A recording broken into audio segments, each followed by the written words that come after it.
हाय viewers, मैं मुन्ना कर बोल रहा था। अभी एक नोटिफिकेशन आया है जीएसटी पोर्टल में 17 अक्टूबर को 2024 में।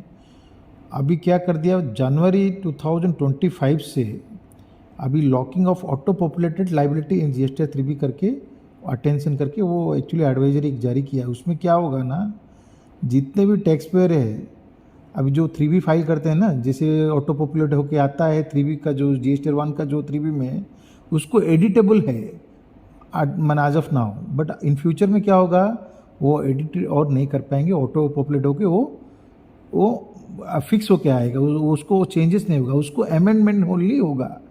अभी देखिए 1 2 3 4 करके मैंने सीरियली वो पैराग्राफ वाइज वो डिटेलिंग किए हैं, जिसमें जैसे वो बोले हैं कि जो भी आपका आउटवर्ड टैक्स रहेगा ना, आप जो डिक्लेयर किए होंगे जीएसटी 1 में, उसको क्या वो फिक्स रहेगा, बट उसको अगर कुछ चेंजेस करना है तो आपको जाके अमेंडमेंट करना पड़ेगा 1A में जाके, ठीक है।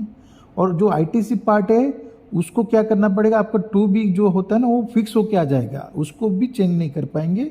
उसको जाके अपने को क्या करना पड़ेगा, जैसे IMS करके है, इनवॉइस मैनेजमेंट सिस्टम, उसमें आप क्या कर सकते हैं। अगर मान लीजिए आपका नहीं है, दूसरे का बाई मिस्टेकली आपको ITC आ गया तो आप उसको जाके रिजेक्शन कर सकते हैं।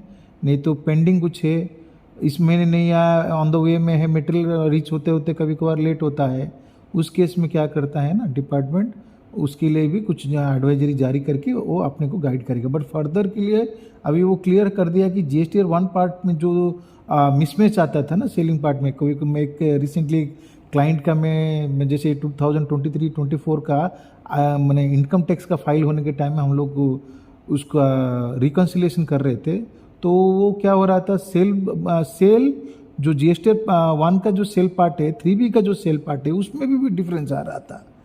तो वो सब क्या ह्यूमन एरर है, बाई मिस्टेकली कोई फिगर जीरो की जगह और जीरो बढ़ गया। नहीं तो मैं एक फिगर देखा हूँ 14,000 की जगह अगर आप लोग एक जीरो बीच में डाल दे तो 1,40,000 हो जाता है। तो इस हिसाब से ह्यूमन एरर रहता है, और वो ह्यूमन एरर को रेक्टिफाई करने के लिए अभी क्या किया, 25 जनवरी से उसको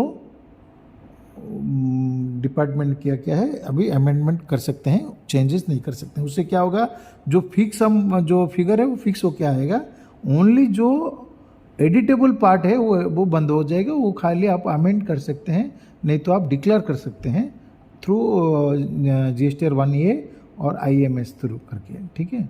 ये बहुत इंपॉर्टेंट है। जितने भी मैंने ये तो डिपार्टमेंट का मान के चलिए एरर फ्री करने के लिए, ह्यूमन एरर जितने भी होते हैं उसको फ्री करने के लिए, बट फ्यूचर में कुछ भी अगर मान लीजिए एडिट पार्ट है ना, वो मुश्किल होने जा रहा है। तो मेरा रिक्वेस्ट यही है कि जितने भी मैंने अकाउंटेंट है, नहीं तो जो लोग भी जीएसटी प्रैक्टिस कर रहे हैं, जिसका भी डीलर लोग है, जो भी छोटा मोटा जिसका नॉलेज है नहीं है वो तो दूसरा बात है, लेकिन try to do error free, अपने एंड से रेक्टिफाई करते जाइए, तभी जाके फाइनल करके मैंने हड़बड़ाहट होके कभी भी रिटर्न फाइल मत करिए, आगे जाके बहुत ही मुश्किल हो सकता है, ठीक है। आज के लिए इतना ही, थैंक यू। आशा करता हूँ आज के वीडियो आप लोग को अच्छा लगा होगा। अच्छा लगा तो प्लीज़ सब्सक्राइब करिए मेरे चैनल को और शेयर करिए अपने दोस्तों में, टू एनहांस द नॉलेज, और उससे क्या होता है, मोटिवेट मिलता है, ठीक है। Thank you.